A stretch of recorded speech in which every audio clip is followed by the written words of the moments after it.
سلام به چنل یوتیوبم خوش اومدین. فردا 5 آبانه و ولادت خانم حضرت زینب سلام الله علیه و روز پرستار. به همه پرستاران دنیا تبریک میگم. روز پرستار روز آغوش صبر و وقاره، روز شکوفایی دستهای مهربان پرستاره. اینا همه فرشته های سفید پوشن. پرستارای عزیز روزتون مبارک. میخوایم همگی با هم توسل کنیم به خانم حضرت زینب. چند راهکار من میگم، هر کدوم دوست داشتین، هر کدوم براتون راحت تر بود همونو انجام بدین که انشاءالله خانم حضرت زینب حاجت دلتونو بده، حاجت روا بشین. اگر مشکل داری، گرفتاری، بیکاری، هر مشکلی داری، هر گره داری، یه دونه فردا رو توسل کن به خانم حضرت زینب. انشاءالله که خانم حضرت زینب دست رد به سینمون نزنه و حاجتمونو بده انشاءالله.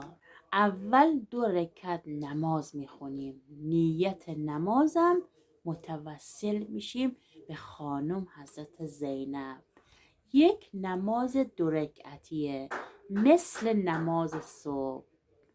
وقتی که سلام دادی تموم شد، نشستی رو سجاده، کافی 69 مرتبه صلوات بفرستی به نیت خانم حضرت زینب و هدیه کنی به ایشون و 510 مرتبه بگی یا حی یا قیوم. میخوایم خانم حضرت زینب رو قسمش بدیم به جون برادرشون آقا ابا عبدالله الحسین که حاجتمون بده، مشکلمون حل کنه. حضرت زینب خیلی برادرشون رو دوست داشتن. دوستان، روز ولادت خانم حضرت زینب اگر صلوات میفرستی هدیه کن به ایشون، اگر نماز میخونی هدیه کن به ایشون، اگر استغفار میکنی هدیه کن به خانم حضرت زینب، اگر قرآن میخونی هدیه کن به خانم حضرت زینب.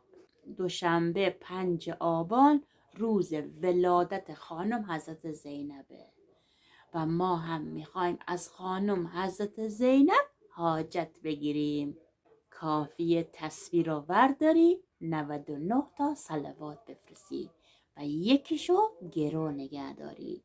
هر وقت خانم حاجت دو داد 1 دور تسبیح صلوات بفرست و 5 عدد نمک هم نذر کن. انشاءالله حاجت روا شدی، نمکارم پخش کن. نذرهای زیادی داریم دوستان، هر کدومو دوست داری یکیشو بردار شروع کن، انشاءالله که حاجت روا بشی. نذر قوی خانم حضرت زینب سلام الله علیه. نذر میکنم به نیت حاجت روایی و متوسل میشم به خانم حضرت زینب. همیشه این نیت رو بکنین دوستان. میخوای خونه بخری، میخوای ازدواج کنی، میخوای بچه دار شی، میخوای هرچی اختلاف رفع بشه، میخوای با همسرت خوب باشی، همسرت باد خوب باشه، کافیه یه فردا نیت کنی و متوسل بشی به خانم حضرت زینب و معجزه رو ببینی. میدونستی چرا روز ولادت خانم حضرت زینب رو میگن روز پرستار؟ بعد از واقعه روز عاشورا و واقعه کربلا، آقا امام سجاد مریض بود.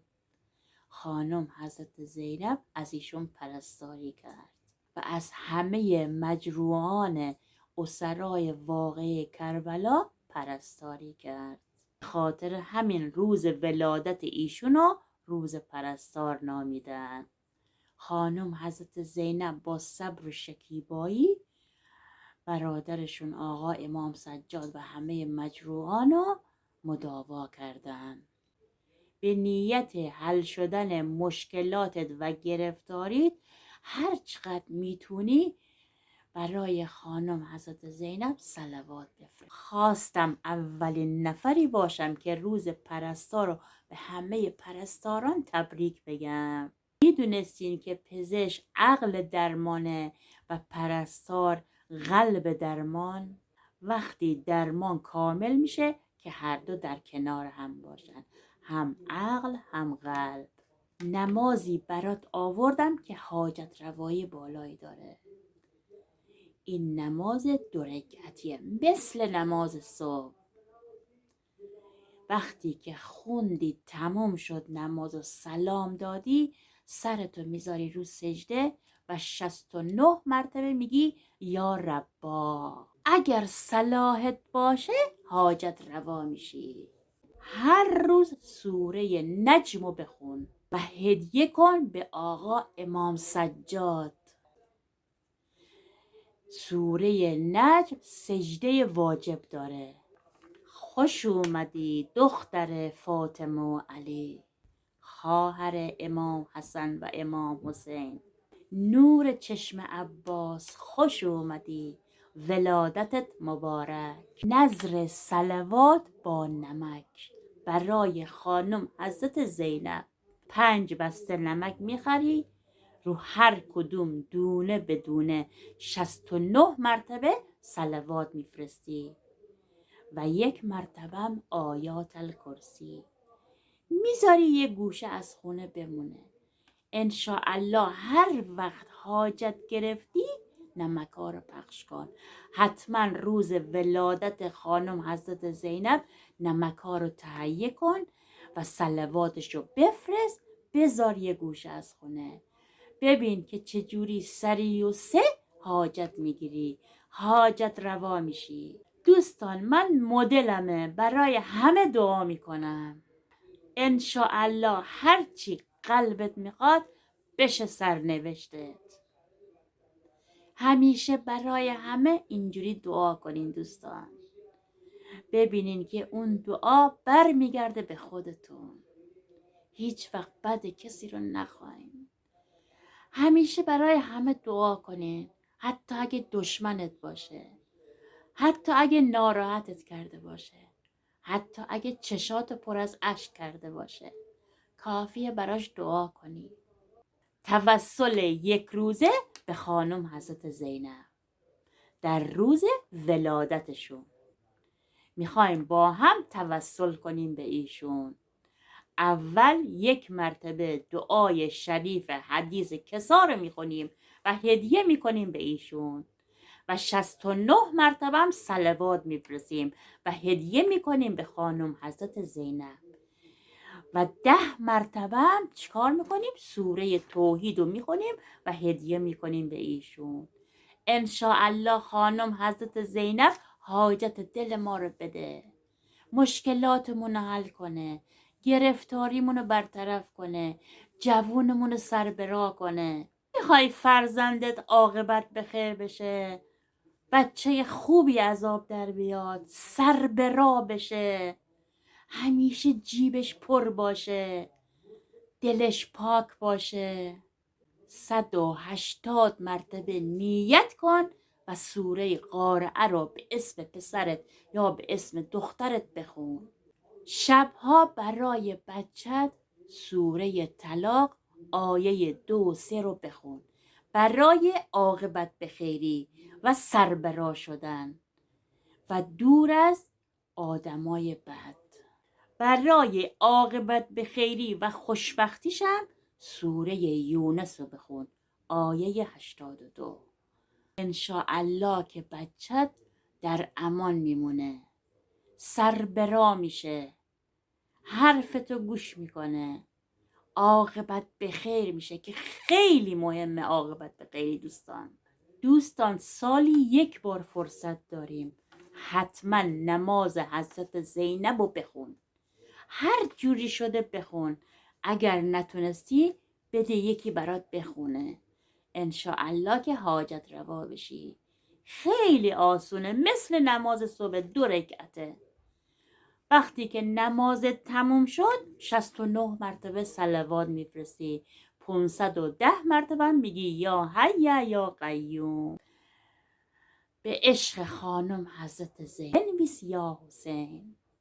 حتما این نماز رو بخونین دوستان. اگر گرفتارین، مشکل دارین، بچه دارین که سر به راه بشه، بچه دارین و دوست دارین بچه‌تون عاقبت بخیر و سر به راه بشه، این شب ولادت خانم حضرت زینب رو از دست نده. شب ولادت خانم حضرت زینب شب حاجت رواییه، شب مشکلات حل کنه، مشکلات تو حل میکنه خانم حضرت زینب. حاجتت هر چقدر بزرگ باشه، هر چقدر سخت باشه، فرقی نمیکنه. فقط منتظر موندی که حاجت بگیری، باز فرقی نمیکنه. فقط و فقط و فقط کافیه دلتو بسپاری به خانم حضرت زینب و توسل کنی به ایشون. زینب امشب شفیع میشه. تو فقط بگو یا زینب، صلواتشو بفرست، یا حی یا قیومشو بگو، ببین که چجوری حاجت میگیری، حاجت روا میشی. بعد بگو آمنه، من حاجت گرفتم، حاجت روا شدم. خدایا دوستت دارم، دوستت دارم خدایا، خدایا خیلی دوستت دارم. دوستان همیشه بگین، همیشه صبح از خواب بیدار میشی بگو خدایا شکرت. همیشه بگو، بگو ببین که چجوری نوری میاد تو قلبت به نیت حل مشکلاتت و گرفتاریت. اگه میتونی همیشه بگو یا زینب. انشاءالله که همتون سالم، سرحال و سلامت باشین و دل خوش که خیلی مهمه داشته باشین و جیبتون پر باشه، پر از برکت، رزق و روزی. دوستان همیشه صدقه بدین، یادتون باشه صدقه هر چقدر کم باشه. من بعضی وقتا یه دونه نون میدم بیرون، بعضی وقتا یه دونه نمک میدم بیرون. هر چقدر باشه، کمم باشه، صدقه خیلی خوبه، توشه رامونه. تو صدقه بده ببین که چجوری مشکلات دونه به دونه حل میشه، هر چقدرم که کم باشه. دوستان عزیزم انشاءالله که همتون صحیح و سلامت و بانشاد باشین و حال دلتون کوک کوک باشه. اگر با من آمنه گیلکی همراهی، کافیه چنل یوتیوب ما فالو کنی. التماس دعا. خدا نگهدارتون.